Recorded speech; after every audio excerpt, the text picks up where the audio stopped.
Hello, everyone, and welcome to Back of the Grid. I'm your host this week, Chris, joined as ever by Stu. Hello. And by Tom. Hi. To talk about... The trepidation from Tom there with that hello. It's like, oh, is it me? Is it my turn? We're here to talk about what was, I thought, just a really good weekend of motorsport. Just It was, wasn't it? all very entertaining. We've got so much to talk about. So we'll dive straight in. I mean, I guess the first bullet point is qualifying was phenomenally good. Yeah. I wish I'd seen qualifying. I was at a music festival all day, so I didn't see it live, and I tried to watch it on my way back, having had quite a few shandies, so didn't really get to appreciate it in the same way as what you did, Chris. But yeah, I caught up with it the next morning, and yeah, it looked like a hell of a session. So good. I wish I'd seen it live. It unfolded like pretty much perfectly. Like we talk about every year how qualifying is kind of the spectacle of Monaco, but normally it's like a bit of a false bravado. Like we're saying that because we know that the race is quite processional, whereas this year it really did bring the goods. Like the back and forth with Alonso and Max in particular, and the way Max was pulling it back on Alonso in that final sector is it's literally so two impressive. corners, two turns. He got it in. Crazy. Have either of you seen the digital side by side that has been done, where it's all in Rascasse pretty much.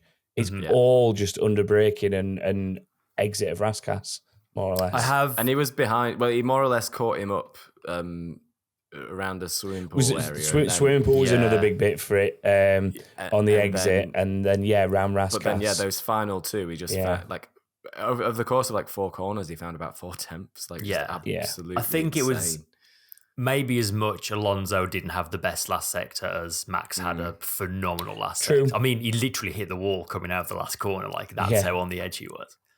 Yeah, but. Yeah, I do like that about his driving style. Like he just leaves nothing on the table. Like he knows when he's really got to push it, and he just fully sends it when he does, and it's just balls to the wall. Kind of, I don't care if I crash. I'm getting this lap. Yeah, Monaco is all about that slow build up. Like you add a bit more every single lap as the weekend goes on, and then sort of he got to Q3 and he went to about 101% for that final lap. Yeah, he was 11 tenths through there, wasn't he? Yeah. Just the whole session, though, like the focus was on kind of Alonso and Verstappen and Leclerc at times exchanging sectors, and you're watching them. Then all of a sudden, Tsunoda pops up P1. Like, where did that come from? And then Ocon would pop up in there, like so many Ocon, big laps.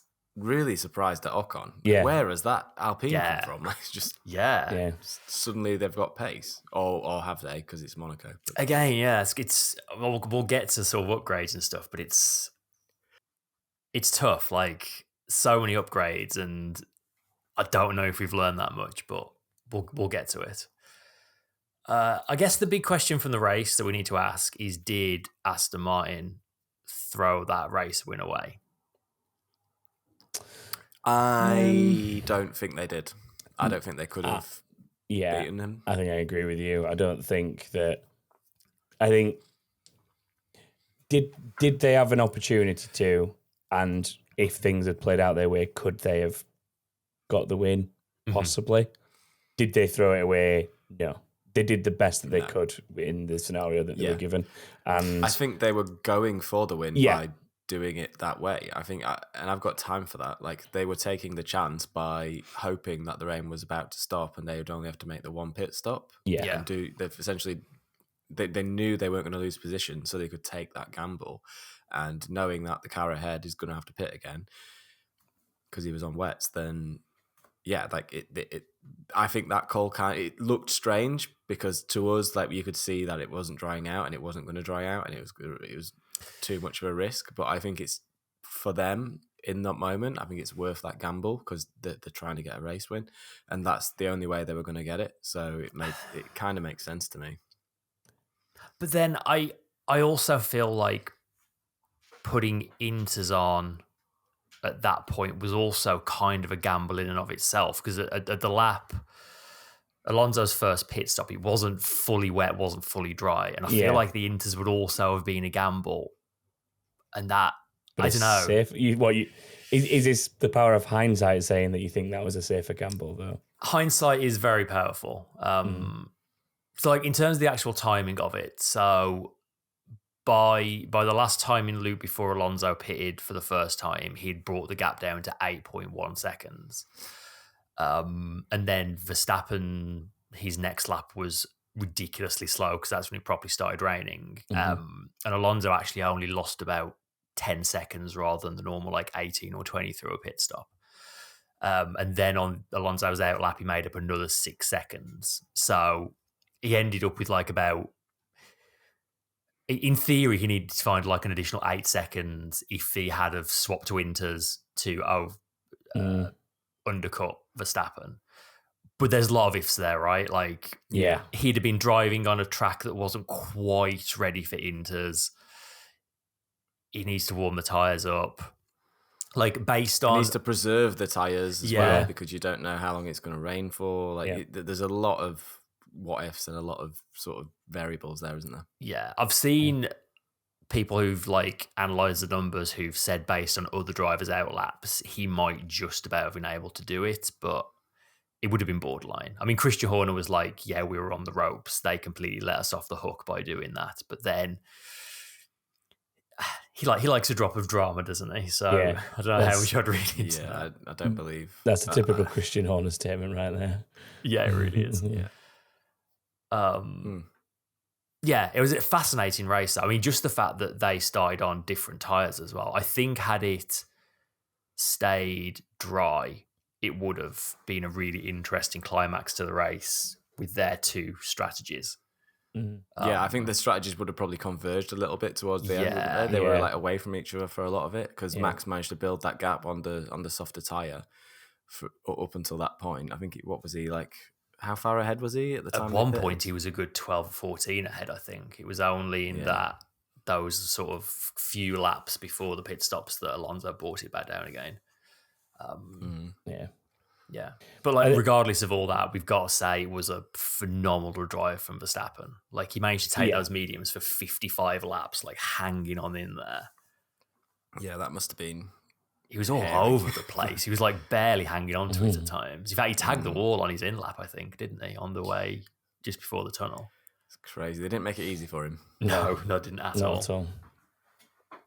Damn impressive, though. I mean, that's like how you win a Monaco, isn't it? Like, yeah, totally. It's a champion's drive, isn't it? Yeah, very much so. There's not many that could have done what he did in the way he did it, for sure. Absolutely. 55 laps on mediums. My goodness, crazy, isn't it? And it was. What more is there even to say? Like, I know. I feel like we're not giving it that much time, but really, like, it was just flawless. I feel like he was starting to say these tyres are going off by about lap 30, and they just kept being like, "No, keep going, keep on going. You're all right. You can manage this." Yeah, that threat of rain was so poised as well throughout that point. From like around about lap, because I'd been checking out the weather report on one of the apps, and you could see it coming. Like the whole time, you could see that. Like that morning, it looked like there was going to be rain, sort of halfway through to or towards the end of the race. At some point in the race, it looked like late in the race there was going to be rain. And I was saying in the live chat to the guys, like, it's coming. The rain is coming. And sure enough, it did, and it just all kicked off at that point, didn't it? It was funny because it was like there was so much talk of rain, and then it was just about the point you started hearing engineers saying, "Oh, actually, we think the rain's going to pass now," and then it just came down. Yeah. It's one of those, like, you always hear all that talk of rain, and you're like, it won't happen, or it'll happen just after the end of the race. But what actually happened was it rained on half of. That was the other weird thing. I put a photo in the group again because it was like literally raining on half of the circuit, and it didn't come down on any of the parts of the circuit for ages. And I think the final couple of corners, I don't think they ever actually got like a I don't think they did. Proper bit of rain. That was all just what was carried through on there. So weird weather. But on such a short circuit in such a small area as well, for only half the circuit to be wet is just so strange. Yeah, like when it comes to big circuits, like your Silverstones, your Spas, like that span kind of square miles. You're used to it. You're used to sense, a sector or a few corners getting the rain before anything else. But when it's like a tiny little street circuit that's like about as big as an average housing estate somewhere, like it's tiny, isn't it? Like, yeah, it's a small crazy place. Crazy. Behind them, we kind of had a 6-way fight at times for the final podium spot between the 2 Mercedes, the 2 Ferraris, and the 2 Alpines, who kind of all, well, a lot of them looked in the best place for it at different times of the race. Ferrari never really did. Sainz in particular was livid. They kind of botched his strategy. So Sainz started on hards and Ocon started on mediums. Sainz was all over the back of Ocon for big chunks of the first stint. I mean, he tried to pass him at one point and broke his front wing, which didn't seem to slow him down in the slightest. But Ocon came in. Sainz was out there on the harder tyres, still seemed fine in clean air, and they brought him in the next lap, which they said was to defend from Hamilton. But yeah, I felt Sainz's frustration during that. I think the radio message was something about like, I don't care about Hamilton. It was Ocon who was chasing at the time, wasn't it? Yeah, so he was like, I don't care about Hamilton. I'm chasing Ocon or whatever it was he said, and I felt for him because he was right. Because Ocon had done 32 on the soft, and then they literally brought Sainz in from the hard like immediately afterwards. Literally the next lap. Whereas, Alonso, Russell, his teammate Leclerc, Gasly, like they were all doing 40, 50 lap stints on that tyre. He could have gone for so much longer and potentially done something similar to what Russell and Alonso did, which was kind of eke it out. Well, obviously Alonso did that little stint on the medium, but like basically tried to eke it out for the rain. And obviously they didn't know that at the time, but had they stuck with staying on the hard, that could have been a very different story for Sainz, I think. Do you think they forgot which tyre they had him on? Did you think they didn't realise they'd put him on hards instead of medium? I mean, knowing Ferrari, like, it wouldn't surprise me. I mean, if they kind of forgot. Today they tried to defend their strategy today as well, and it's just so obviously the wrong time to pit him. That's the thing. Anyone can see, like, it doesn't take a genius in analysis to figure out that the hard tyre is the one you go long on, and the medium or the softer tyre, the softer compound of the two you're running, is the one you put less time on because it doesn't last as long.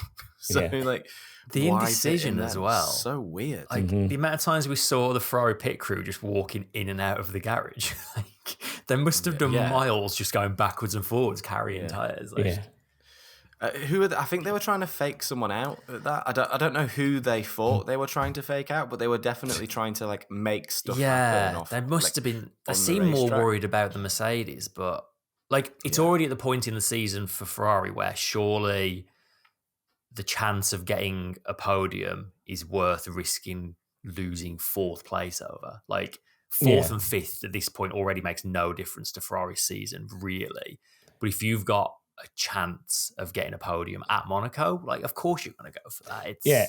And ironically, in being overprotective of we've got to defend against Hamilton, they've ended up with both Mercedes finishing ahead of him, and Mercedes have leapfrogged them in the constructor standings now as a consequence of that. Like in being so overprotective of that scenario, which is what they were saying that they were doing, they've actually done the exact opposite of what they were trying to achieve.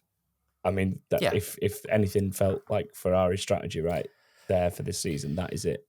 Really strange. I mean, for them to come out and say, we still think it was the right strategy today, or whatever day it was they said it, then, I mean, that just shows you that someone in the strategy department at Ferrari knows where the bodies are buried, don't they? Because there's that team, that strategy department is just misses the shot. Seems like every time. It's like they don't seem to make the correct strategy decision anytime, and their whole raison d'etre is to be correct about the strategy, and they just get it wrong again and again and again and again. And they still need to sort this out. This problem it killed their season last year, and it's killing it this season as well. I'm going to grab a bit of inbox actually while we're talking about this from Jeff. Jeff says, "Hi guys, I thought the red team had a revamp in the strategy department over the off season. I'm a little irritated at the end of race double stack, but not as confused as pitting Charles Leclerc on the hard tyre so far prior to Max pitting from medium tyre. I did notice Charles was slowing on that tyre, so either they're worse on deg than we know of, or they just couldn't hide how bad they were in this race." Yeah, I mean that's a very good point. Like they do munch tires, those two cars. So it could, whether that's driving style or whether that's something inherent in the design of the car, or whether it's a little bit from column A and a little from column B. Yeah. But yeah, it's. I mean, something that they need to sort this out. Whatever they need to sort the strategy department out, and they need to probably need to sort the deck out as well. Yeah. I will say, when they were setting up for that double stack, I was like, "Oh, here we go. This is going to be." Yeah. You're waiting for the Benny Hill music to kick in, but actually, they absolutely nailed it. They did a extremely good job of it. It's just a shame they didn't need to do it. Well, yeah, they shouldn't have been in the position where they were doing that in the first place. But if they were trying to undercut Ocon, then they should have left Sainz out to take advantage of the clear air and use his tyre. Yeah. Yeah. And if he didn't have any tyre to use, then obviously there's some serious issues with that car. So, yeah. Very silly. So yeah, we sort of already alluded to it, but most of that kind of six-way fight was sort of pitting to cover each other off. Russell was the only one who actually stayed out and was able to switch from hard straight to inters, which actually put him third on the road, but he made that mistake on the outlap, spun into Mirabeau. Yeah, I didn't see what happened there. So like he just dropped it. First time he got to Mirabeau in his outlap, he hit the brakes, and I think the rear just went round on him. And I think he kind of... Actually, yes, I think Stroll had already gone down the escape road, and then Russell kind of ended up following him down there. And then for good measure, in the process of rejoining, he popped out into the side of Perez, which got him a penalty. Yeah. But it was inconsequential anyway, because he finished 5 seconds ahead of Leclerc. Yeah, the penalty didn't matter in the end. It was like 8 seconds or something ahead. So costly mistake, though. That did cost him a podium. He sort of seemed to lose his head a little bit as well. Like, you had Toto come on the radio, which felt a bit like he was kind of trying to just talk him down a little bit. He seemed to rattle himself by making that mistake, and then he was sort of trying to get them to engineer swapping places with Hamilton to help defend the penalty and stuff. And it's just a bit like, overthinking, wasn't it? Yeah, mate, you just need to. You're at Monaco here, just drive calm it down. Just concentrate on driving. But yeah, Ocon obviously got a little bit lucky with that Russell mistake. But either way, such a good drive from Ocon. Like, really impressive. Again, don't know how much Alpine upgrades played a part in that, because Gasly looked quick as well. But Ocon really good. Apparently, Ocon made the call to switch to inters himself as well. He was like, "This is the time." Told the team he was coming in. Decisive. That's what you need. That's exactly what you need in that situation. Having said that, though, like, Alonso was asking for inters, I think, before they put him on the mediums for. Yeah, he was. So, like, there is an element. Just I know I'm circling back, but there is an element of, like, if you can trust Ocon to make that decision for himself, you would expect that Fernando Alonso can make that decision for himself, and would also, if he was wrong, very much take responsibility of, I asked for inters and it was the wrong time. But that's racing. Like, I think he's got more. Alonso could have definitely gone for the team a little bit more in the sense of, well, they put me on mediums, I didn't want to be on them, blah, blah, blah. Like, and I think he's been fairly above that, hasn't he, from what I've seen? But yeah, he's not really done any criticising exactly at all, actually, this season so far. Really, I think he would be I think he probably would be within his rights to question, at least, like, why they did that. But I'm sure, like, I mean, he's a mature guy, right? Like, he's I don't think in this season, with the success they're having in that car, the unexpected success that they're having in that car, I don't think Alonso is going to be saying too much because he knows he's not in the championship fight. The Red Bull's out of reach for everyone. They hopefully will finish best of the rest. He's doing everything he can in that car. P2 Monaco, brilliant result for the team, brilliant result for Alonso. First podium, I think, since 2012.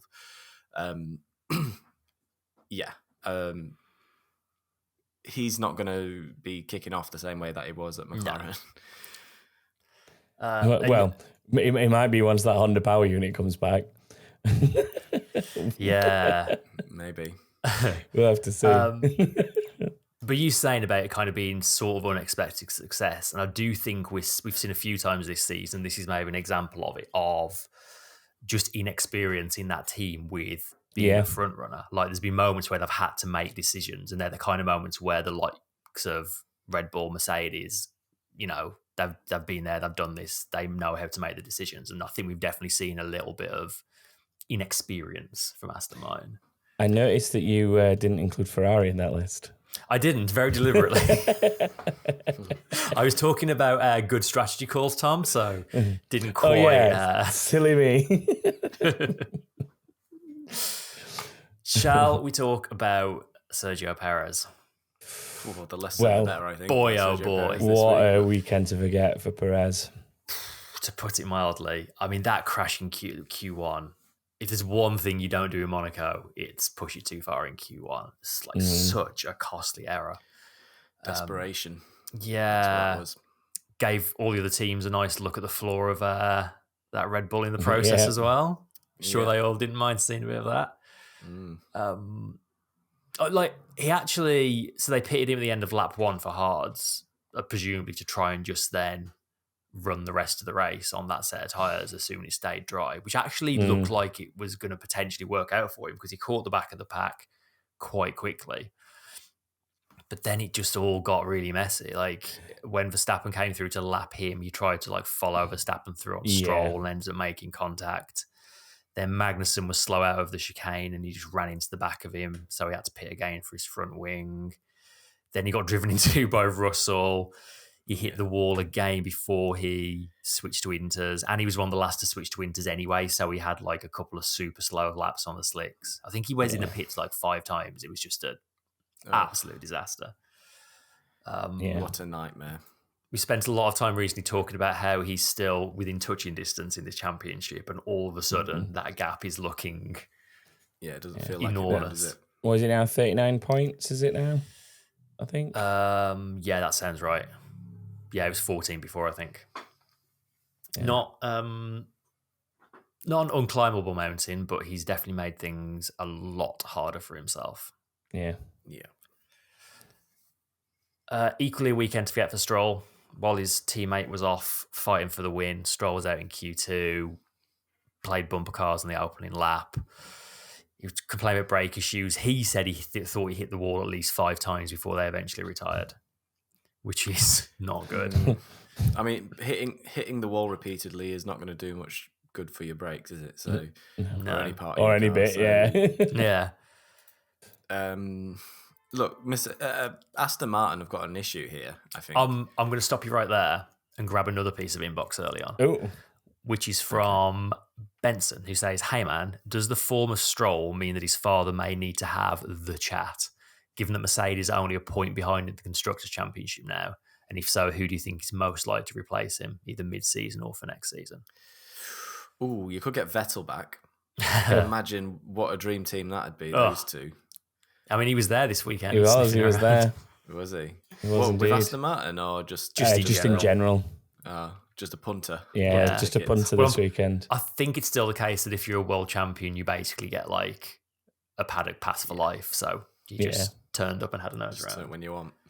But they do need to sort of get his act together. I think you can't have. I mean, there's usually a second in between them. You can't have your second driver when you've got the best car like that. There's a very, very clear weak link in the chain there, isn't there? Mm-hmm. And it needs to be addressed either by, Stroll suddenly being better or by putting a better driver in that car. Let's face it.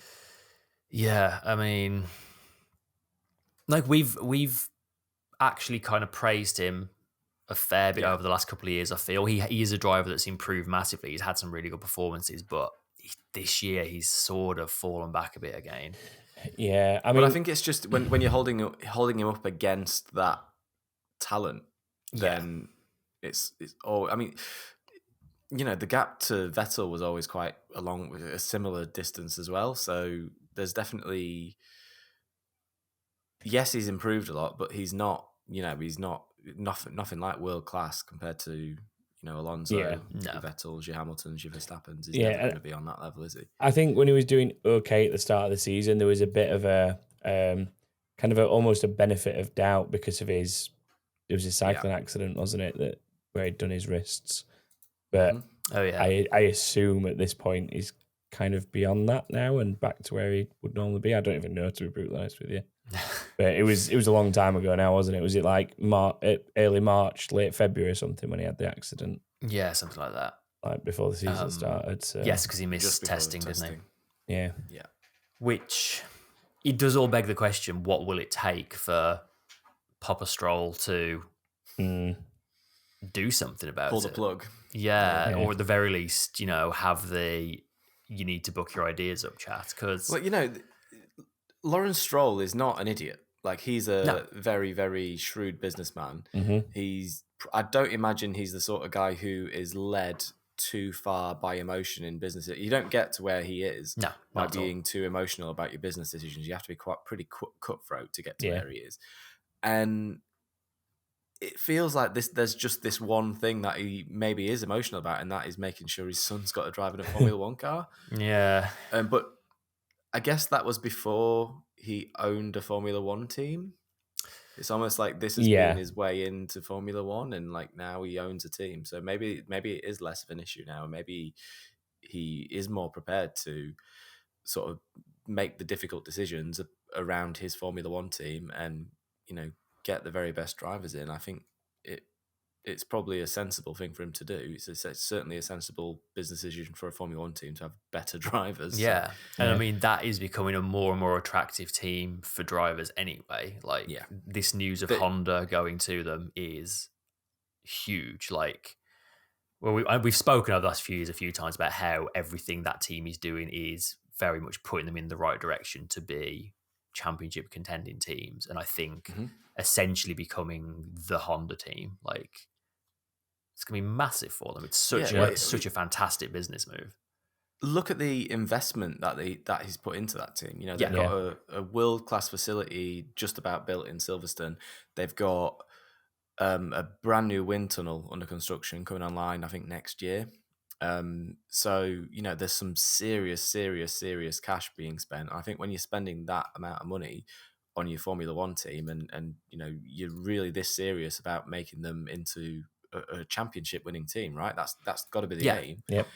Then how long can you have this glaring weak link within your team when you spent making all this investment and doing all things? It's letting down all of that preparation that they're putting in they're almost having the rug pulled from under them by one. I keep saying it, but like one weak link. Like, it seems a shame to me if that's gonna cost them all these points and potentially cost them second in the World Championship, then that's not good, is it? Twist if for they you. Oh, go on. No, go on. You go for it. Twist for you. They've stolen the Honda power unit from Red Bull. They now poach Daniel Ricciardo from Red Bull, and he becomes the driver that sits along Fernando Alonso. Thoughts? I wouldn't mind that at all. I'd like that. That'd be a good combo. Because, like, if they... all signs are pointing, especially with this Honda deal in 2026, that they could be a championship contending team by then. I think Alonso, assuming he's still there, can win them a driver's title. I don't think that pair of drivers can win them a constructor's title. Not unless they have, like, Mercedes levels of dominance. I just can't see that happening, to be honest. Yeah. Difficult times for Stroll. Yep. Speaking of Mercedes, they've got They had upgrades. They've got side pods again. The team and the drivers all seem very happy with the upgrades. Yeah. Again, really hard to tell from the outside because we've only seen them at Monaco, but signs look good, I think. Yeah, I mean the gap in qualifying. Yes, it's Monaco, but the gap in qualifying was clearly sort of they were in the mix, weren't they? Yeah. They were definitely in the mix. I think. I'm impressed by the upgrades. Like the front suspension is wild. They're still so. I've said in the past that like having push rod or pull rod suspension isn't that novel of a thing for a Formula One car because it's just different configurations of suspension. But actually, like the anti-dive thing that they're doing on the front of the fastest Formula One cars at the moment is really interesting, and that does have quite a big effect on it, depending on your configuration, because it allows you to angle things in different ways in order to maximize the anti-dive thing. So to take that chassis and do such a drastic suspension change to it this early in a season as well is pretty amazing. It really is. I think. I think when you look at if you see the two set up side by side and see how drastically different the front end of the Mercedes is now, that's definitely laudable that they've managed to. Obviously, they've had this in development for a while, but to get it onto this chassis, to manipulate this chassis to take it is, it's they've done a really good job. They're really clever. And not only that, but like you reconfigure the inside of the same chassis as well. Yeah. The only thing that makes this not a B spec chassis is the fact that it is the same. It's the same chassis. If they changed the chassis configuration, this would be a full B. B spec car. I will say as well, credit where it's due. All season, you've been saying the side pods are a distraction. The suspension is where the real issues are, and that's where they've done the bulk of the upgrades here. You called it. I was saying it. I've been saying it for 2 seasons. I've been saying it's their suspension. That's the issue. And here we are. Finally, they've changed it. So hopefully, they finally put some good suspension on. Yeah, hopefully they don't go backwards. Then I'll be wrong, and it'll be embarrassing for me. They've got a great new suspension that only works in Monaco. Yeah. Yeah. Hopefully that's not the case. McLaren picked up another double points finish. They looked very quick at times. There were periods of the race where they were the fastest cars on track. Again, things aren't moving quite as quickly for them, but they're definitely going in the right direction, it feels. Yeah. I did like Piastri said when it started raining, basically after they switched to Inters, he ended up behind Verstappen and he just kind of followed Verstappen around and just kind of watched his driving just as kind of a learning experience for a while. Because he actually was faster at the time and sort of caught up to him. But he was like, there's no way I'm going to try and unlap the leader at Monaco in the rain. That's a disaster waiting to happen. So he just kind of watched him and sort of tried to learn from the best for a little while, which was quite nice. I mean, if you're going to take an opportunity, that is one of them, isn't it? Yeah. Yeah. A Triple Crown livery on the McLaren this weekend. Worth a shout out. That looked pretty nice. I thought it looked very nice. Yeah. Yeah. I preferred some of the individual IndyCar ones, but I liked that they'd kind of tried to do all 3 in one car for F1. It worked well. It's very nice. Yeah, really cool. Yeah. The last person I've got on this list is Tsunoda. I wanted to give him a mention because he was so good all weekend. Like his pace in qualifying in particular, it was so good. Was it 9th? I think he started on the grid, which is so good in that car, which is pretty terrible, we think. Yeah, for that car. Yeah, but unfortunately, had brake issues. It shows you what a leveler Monaco is, I think. It really does. Like how all these like performances that stand out, that's just good driving. Yeah. Yeah. It's just good driving. It's just great driving. They're just innocent, man.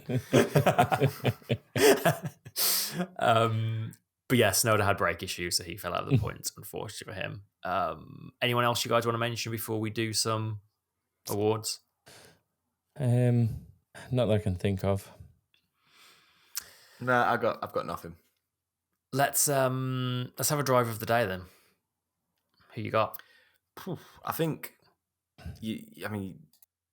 certainly Verstappen is he probably got actual driver of the day. So let's maybe not give it to him, because we should do an alternative driver of the day to what they've already what the world has already decided. But definitely, obviously, you can't talk about this award at this circuit in these conditions without mentioning the winner of the race. No, not at all. No, definitely not. So yeah, he killed it, didn't he? And his qualifying was amazing. Yeah, what a show! What a show he put on for us. It was really good, really good effort from Verstappen. Alonso as well.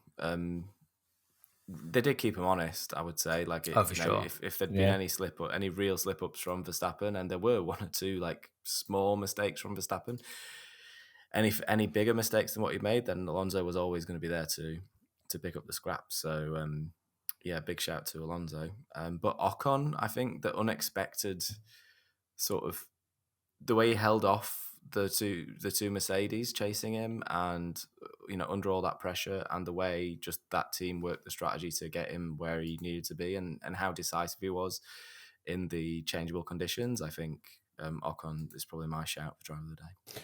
Yeah, I mean, I was going to lean somewhere very similar just to avoid going for the extremely obvious Verstappen vote. Like, it's a hell of a drive, but I think to get the car where he got it, Ocon, in the first place on the grid, because as we always say, qualifying is as important as your race performance when it comes to this. So to get the car there, but then to also have the consistency to stay there despite everything that was going on with the change of conditions and whatever, that was a solid drive for Esteban. That. Yeah. Oh yeah, I like Ocon for that as well. Just as a side note, I've had the F1 live timing open in a tab this whole time just so I can check like the strategies and stuff. And in the middle of you talking then, it just randomly started playing the F1 theme just out of nowhere for no apparent reason. So that was quite distracting. Move of the day. I've got one written down that stood out to me, and I'm struggling to remember any more. The fact that that's the one I remember makes me think that was maybe the best, which was Magnussen on Sargent into Mirabeau pretty early on in the race. Was everyone on Logan Sargent? Yeah. I was about to say, was that the one that was elbows out with a bit of contact, or was that Hulkenberg? Because both Hasses had him through there, didn't they? Hulkenberg was the messy contact one. Okay. That's Magnussen fine. one was pretty clean. That's fine. As long as it's not the contact one. Oh, it's the one before the hairpin, isn't it? Yeah. Yeah, the right hander before the hairpin. Yeah. That was a mighty move, actually. I think both of them were pretty good moves. I think the Hulkenberg one, where there was a bit of wheel banging, Sargent was on the radio complaining about it, asking, what was that? But I'm afraid it's an overtake. I mean, you've got racing. That's what that is. If you're going to make something work in Monaco, you're going to have to get pretty elbows out. So you've got to expect that. If we're going to give it one, I'd rather give it the cleaner one of the two. But I think that the thing is, like, once that move's happened to him, then he's going to be wary of everyone else doing it, and he's going to be more aware of, it was as much Sargent turning in on Hulkenberg as it was Hulkenberg braking late. So it's much of a muchness to me. They're both great moves. I'm happy to give it to Magnussen, but I don't think the Magnussen move is as easy if Hulkenberg hasn't already done it. Yeah, I see that. I see that. Yeah, it's fair. And then final award. Oh yeah, I needed to be ready for this one. I apologise. Honestly, what the f*** are we doing here? Oof. I mean, this is Sergio Perez just trying to crash into anything and everything he got anywhere near has got to be at least worth a mention. Like, just his racecraft this weekend had me pretty much WTFing. Like, what is he doing? Like, yeah, he was like watching a different driver. Like, he just seemed to lose his head completely. It was like they'd given like an amateur or semi-pro spot at the back of the grid as like a invitational. That's how bad it felt compared to yeah. And even just like crashing in Q1 was like just such a silly thing to do. I've seen the word Ferrari in the chat. I mean, that's kind of... I'm just waiting for Mick Checo's name to pop up in the chat. Like, how dare you? How dare you? Yeah, he hasn't joined us this week. You know why? You know why Mick Checo's not here live this week? He knows what's coming. Yeah. We've had quite a lot of calls for non-F1 nominations this week. I mean, don't know if you guys saw the Formula 2 very near miss, which was... I've seen a photo, but I've not seen the actual... Yes, footage. after I think it was Doohan crashed at... is it Massenet at the top of the hill?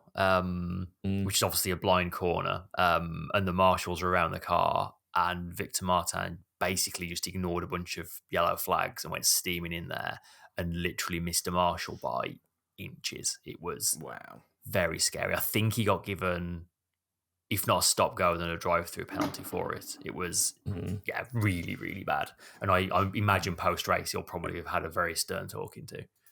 I mean, if we are going outside F1, but this weekend related, I've got two. Go on then. They're both Indy 500 related. So yeah, I thought the they would American be. contingency can either love or hate this.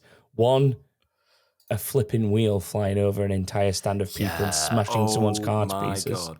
What terrifying. And two, bouncing off a roof of a building then hitting a car then hitting the car to pieces.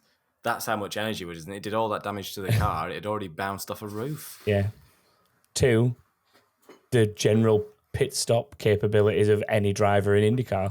Like, the number of drivers that pulled out of their pit box and got tank slappers on and either wiped out somebody else or nearly wiped out a crew member from another team. There must have been about 4 or 5 of them. Easy. There was the one guy who pulled into the wrong pit box and then pulled back out, whacked a tyre, and then went back in. Yeah, the number of bouncing tyres and guys trying to pull them back in. And that was really dangerous, that one. The one with the loose wheel. And if someone's driving down there and they hit it, that wheel's gone. Yeah. Yeeted down the track. So, yeah, there was some wild thing. But the really crazy one I thought in the IndyCar was I think it was Palau, maybe. Oh no, it was VK. Oh, VK hit Palau, yeah. Yeah, he hit Palau and wiped him out. Palau. Yeah. What? So bad. Just so awful. They were all losing it. It's because, you know why it is? It's because they put weight on the front left. So the cars are asymmetrically set up. Yeah. So they put all the weight on the front left to help with tyre wear and grip and just make it a more drivable car through the series of repeated left-handers that they do. And that when you're sort of got the rear wheels all loose and you're pulling out like that, it just makes it want to turn left. Yeah. It's really, really, really sketchy. Paul in the chat also suggested IndyCar taking as long to do the last 15 laps as it took to do the previous 185. Yeah, there is that too. True. I think like that, actually. I'll take that. Yeah, it's either that or we keep it F1 and just say Perez's whole weekend. I think if we're keeping it F1, then we'll go Perez, but with an honorary mention for IndyCar 500 in general this year. Yeah. Indy 500 shenanigans. Predictions. Do you want to take us through some Preds, Tom?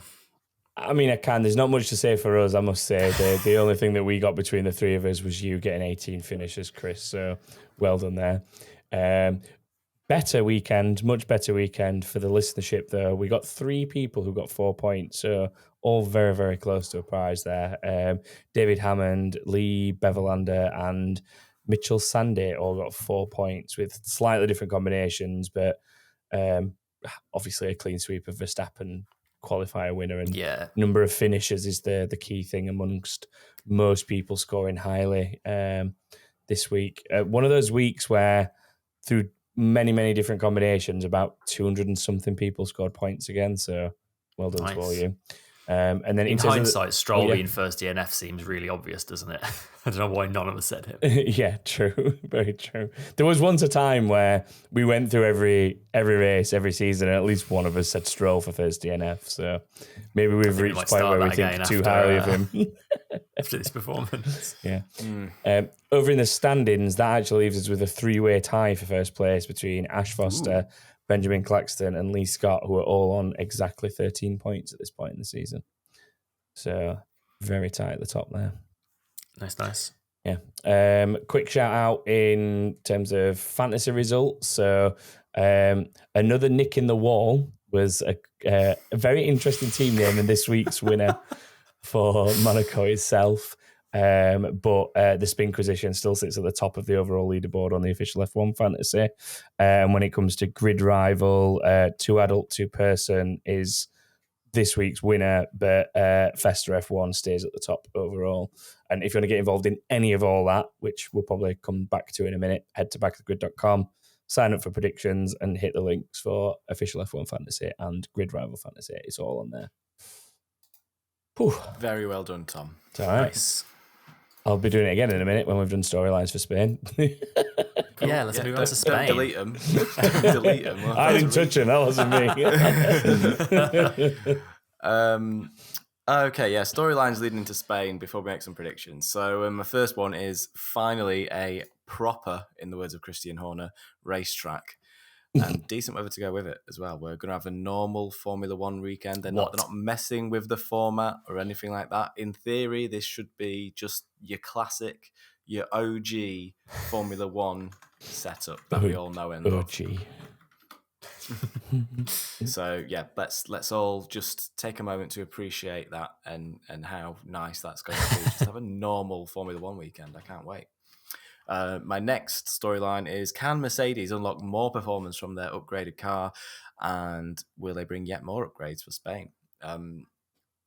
With other teams, like it feels like a lot of them have not brought the ones that were bringing upgrades haven't necessarily brought the whole package. Mm-hmm. And I wonder if Mercedes have got a little bit more up their sleeve that they could show in Spain. Which leads into the next one for Aston Martin. They do have new parts to throw in the car in Spain. They did exactly that. They brought some stuff for that was meant for Emilia-Romagna. They brought the ones that made sense. They brought for Monaco, but the ones that didn't, they left off the car. So expect to see some performance gain, hopefully from Aston. They need it because Mercedes are very much nipping at the heels. Yeah, definitely. Ferrari. They also have a decent upgrade package for Spain, and they will be seriously hoping not to slip back to 4th fastest after a disappointing Monaco. Mm-hmm. And my final one for this week is, will Red Bull will Red Bull bring anything new in order to help maintain their dominance at a circuit where I would expect them to be untouchable regardless of where they qualify? They should be. Should. Yeah. They are going to be a very difficult team to beat, I think, in Spain. One little final side point, just of interest as well. Last year, Spain was the first place we saw young drivers in FP1. So there's a good chance we'll see some teams do the same this year. Yeah. When it's a circuit, the drivers know and stuff, it makes sense, doesn't it? That's generally the logic. Although they have changed the layout this year, haven't they? So I guess it's don't know quite as well. They won't be not got the clumsy chicane anymore. Thankfully. Yeah, no final chicane. Yeah, I'm really excited to see. I mean, that's going to shave so much time off the lap time as well. Yeah. I'm excited to see how these cars handle it, and which car you really will, through that final corner now, you're going to see which cars have got, which cars have got the goods and which haven't, because that is a rapid corner. It's going to be a mighty corner. Yeah, it's going to be really good. And that's it for this week. So, for storylines. So, I thought you were leading us out then. I was like, what? No. So, shall we do some predictions? Got to do some predictions for this now. Right. Okay. Fastest. I'm going to go in straight away go on. say You do Verstappen for fastest. Oh, wow. Okay. I'm just doing it. We've reached that point where it just makes sense. Do you have anything different to add here, Chris? That is my main question. I don't. It's boring, but I do think he's just going to dominate this weekend, honestly. Yeah, I've done the same thing. So, okay, so let's move swiftly straight on to first DNF. Where's everyone going here? Anyone want to dive in first? So, why not Lance Stroll? Harking back to our previous conversation, Lance Stroll for you. I'm going to just for default mode. I need some points. So. I'm going to be really horrible and say Sainz. You know what I'm like. I'm that kind of I'm that cruel guy. I'm not doing it to Alonso. I could have said Alonso, but I'm not. I'm saying Sainz. How about you, Chris? I'm going to roll the dice and say nobody. Nice. That's legitimate option, legitimate strategy option for everyone out there that doesn't realise. You can pick none and have 20 finishes, should you wish. And I am going to follow through and say 20 finishes as well. He's money mouthing. No hedging of bets. Wow. Money mouthing right there. Goodness. Okay, so 20 If finishes. you can have 18 in Monaco, surely we can get 20 in Spain. Well, it's not that long since we had 20 in Monaco, is it? So Actually, yeah, that's true. I think 18 finishes at this one. Oh, that's kind of where I was going. I'm just going to go in between you both and say 19. Sainz will just find a gravel trap somewhere. He'll go to default mode, find a gravel trap, and that's it. That's the only thing we see this weekend. Right, who's the random driver? We've rattled through this one for once. I can't wait for this. Alexander Albon. Ooh. A man on good form in late. And the Williams isn't as bad as what it seems, I don't think, as well. He's definitely not as bad as the Alpha Tauri, I don't think. Generally speaking. I mean, it depends who's behind the wheel, doesn't it, unfortunately, with both those teams. Yeah, true. Very true. I'm just going to have a look at his... Albon's finishes this season have been 10th, 2 retirements, a 12th, and 2 14th. I'm going to go 13th. Okay, it's nice and easy. I'm going to go a little better than that and say he's going to be like 12th. I'm going to go 12th. I'm going to go a chunk worse and say 15th. Interesting. Nice spread. I like it. Nice. So it's definitely, looking at that, it's definitely going to be 14th. 14, yeah, right in between what we've all said. Yeah. Or first DNF or something. And just screw us all. But yeah, that is it. So that is our predictions for this weekend's race. If you'd like to get involved, head to backofthegrid.com, as we mentioned before. Register if you're new or sign into your old account if you're not. Always worth doing every week because anyone who manages 5 out of 5 across the board wins a prize, no matter how many times you've entered before and no matter which week of the season it is. And as I said earlier, there's also links there to the fantasy leagues if you want to join either of those with any existing teams. So feel free to do that as well. Inbox. Let's. Keep it saying now. Stay out. Box. Hey, man. What's left of the inbox? Because we've already... Yeah, we've taken at least 2 of them quite a out. chunk of it, yeah. If not more. Let's start with Michelle's question, which is Logan underperforming, or is that in that car, or is Alex overperforming? Ooh. Bit of both. I think he's probably somewhere in the middle, yeah. Like Albon is driving very well this season, I think. Yes. Logan, he's sort of had his moments, but for the most part, he's still a good chunk of time off Albon. So we want to see that gap shrinking as the season goes on. Yeah.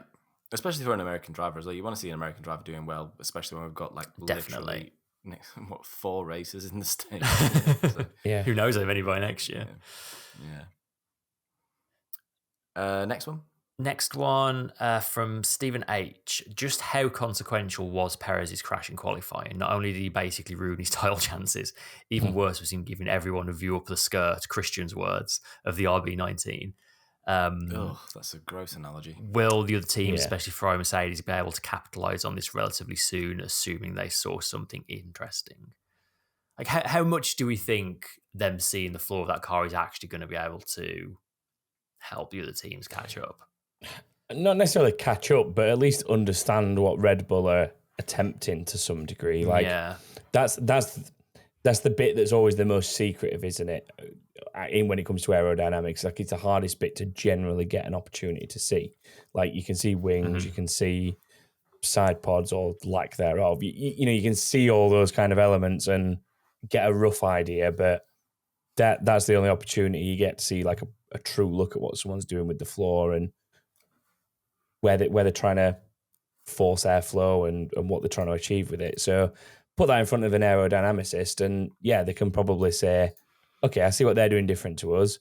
That will work for us if we do something similar, or it's completely against our philosophy. We need to ignore it. Like that's literally what they're paid to do. There's a whole team of people paid to probably analyze that and see if there is anything they can take from it, but also not compromise their own philosophy and what they're already doing. So, and that's the thing, isn't it? It's not like you can just even if you could study that picture and that footage enough to perfectly copy it, it still doesn't mean you're going to then be as fast as the Red Bull, because everything that goes under the floor is dictated by what comes from the front wing and how it interacts with the airflow over the top of the car. And there's so many different factors at play, like how the air goes through the front suspension geometry. And what it's not as simple as just copy floor, be fast. Exactly. And what it can do is it can maybe answer some questions that teams have about interesting airflow choices that they can see visually from the front of the car on a regular basis, and try, piecing together okay, I think we understand what they're doing there, and here's the proof in the pudding because we've seen the floor and we've seen where that is going.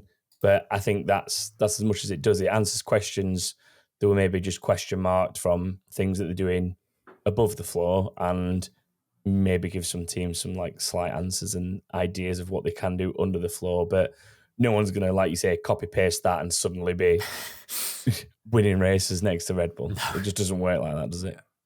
Yeah, well, it's all about how it works with the suspension as well. Yeah. When you look at the engineers can probably look at the plank and see where the wear is on the plank, and then from that they're figuring out where the center of pressure underneath the car is, and how that is, wherever the most wear on the plank is, obviously where the center of pressure remains, and you want that center of pressure to be usually as central as possible to spread the grip evenly across all four tires to get the maximum out of all four tires. So they're interesting photos. I think there is a lot of information there to be gleaned from the aerodynamicists. I think a lot of people will be rubbing their hands together reading it. But yeah, like you said, I don't think that you're going to copy the floor. First of all, you wouldn't be able to take accurate enough measurements to properly copy the floor from those kinds of photos, because you don't really get in the proper depth. But also, everyone's got different philosophies. It's just not gonna translate to particular cars. But yeah, you can take ideas from it and you can get a better understanding of how they're working. Definitely. And a bit of a hypothetical one to end on here. Alex Woodward says, "Hey man, curious to hear your thoughts on who would be the top 3 drivers in the championship were they to have a stock car. I personally would say Max, Alonso, and Norris." I assume that's a stock spec Formula One car and not a stock car, meaning that's do they mean a spec car, don't they? Yeah, probably. More to the standards of what, say, IndyCar is. Well, it's if you put them all in a F2 car, who would be quickest? Yeah. If you put them all in the same car with the same setup, who do you think would be quickest? Yeah. I would say definitely Max. I'd say Lewis. Alonso or Norris? I'd say Alonso. Alonso, Hamilton, and Verstappen. That's my 3. Yeah, I think it's a boring answer, but I think it's a little early to write Hamilton off being out of those top 3 if they all had the same machinery. Sounds like a bit of a Verstappen fans message. I think it's a Norris fans message to us who wants a new Brit Supreme, which I'm all down for. But yeah, I think in reality, Norris in my top 5, but probably not in my top 3 as much as I love the guy and I support him. So yeah, I agree with the general consensus that it's Max, Hamilton, and Alonso. Yeah, probably that. Probably. Alrighty, I think that about does us for this week. That was a surprising amount to pack into a Monaco episode. We're normally struggling for more than 2 bullet points for a Monaco race, but that was an extremely good one. So I'll try and do all the things now. Thank you all as ever for listening. You can get in touch with us through Facebook, Twitter, all of those things. Backofthegrid.com to see where you did in the Predictions League. Sign up for Spain if you've never played before. It's always worth doing. You have until the beginning of Q1 to get your predictions in. It's not a sprint or anything, is it? It's just a normal weekend. Just a normal weekend. Normal Q1 deadline. We are also on YouTube now if you want to see us actually saying the words we say, you can go and do those. You can also see little clips of us on YouTube Shorts and all that kind of thing. Leave us a comment, subscribe, all of that good stuff for you there. Leave us a review on wherever you listen to podcasts. That'd be cool as well. We never ask for that, but it's always nice to see nice reviews come in. So feel free to drop one in if you like what you hear. Mm-hmm. I think that's everything I need to mention. And thank you to all of our patrons, as always. Of course. And do sign up if you want to support the show and you like what you're listening to or watching, then please do sign up to the Patreon. It does help us a lot with the production of the show. So yeah, and you get to hang out with our lovely little Discord community, who are all very nice people. Yeah, and they're all in the chat right now. Yes. Talking about something else entirely, not even listening to what we're saying. So we could probably wrap the show up at this point. They're literally just debating who's got the best points in Predictions League and where they've got the points. So they're not even listening to us at this point. Alrighty. Thank you everyone for listening. We'll be back in a week's time to talk about the Spanish Grand Prix. But until then, goodbye. Bye everyone.